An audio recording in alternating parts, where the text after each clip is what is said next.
Hey guys, this week I will be reviewing... Hold on, I gotta take this for a sec. I'll be back. So on my website there is a recommendation box where you, the viewer, can write down your favorite movies and I'll review them.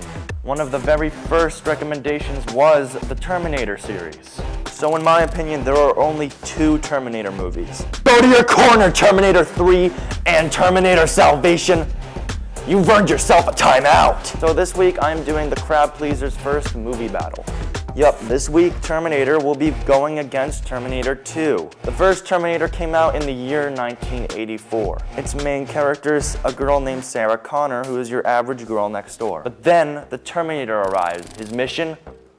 Hunt down Sarah Connor. He wants her terminated because in the future there's a nuclear war between humans and robots. The leader of the human resistance is John Connor, who just so happens to be Sarah Connor's future son.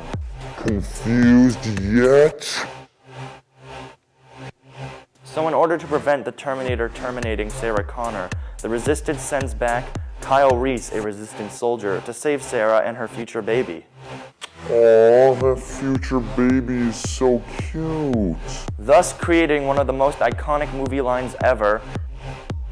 Come with me if you want to live. Now it's time for Terminator 2. T2 came out in the year 1991.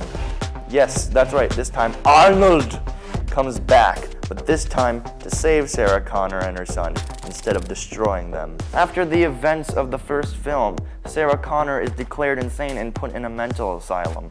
So while she's there figuring out life, her rebellious teenage son, John, is doing so many illegal things. So there's this guy called the T-1000.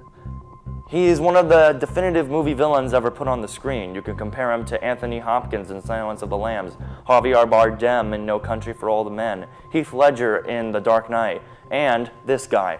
He's so creepy and he just doesn't die. So Arnold must save Sarah and John Connor while also trying to erase the creation of Skynet. Skynet is this computer program which makes robots be able to come alive and be evil in the future. So now that you got the gist of these two films, it's time to tell which one is better.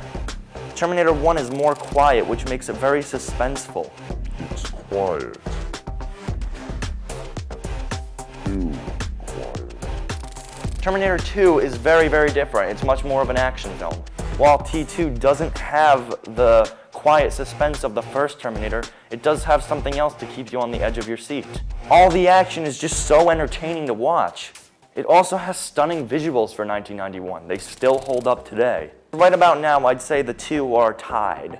But there's one thing that drags one over the finish line first. T2 has a secret weapon.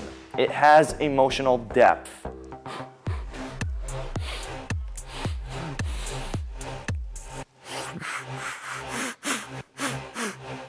The characters are more developed, which means you care about this movie more. So I am giving Terminator 2 a standing O with a 90%. And I am giving the Terminator a money well spent with an 85%. So that concludes our episode for this week. I'll be back.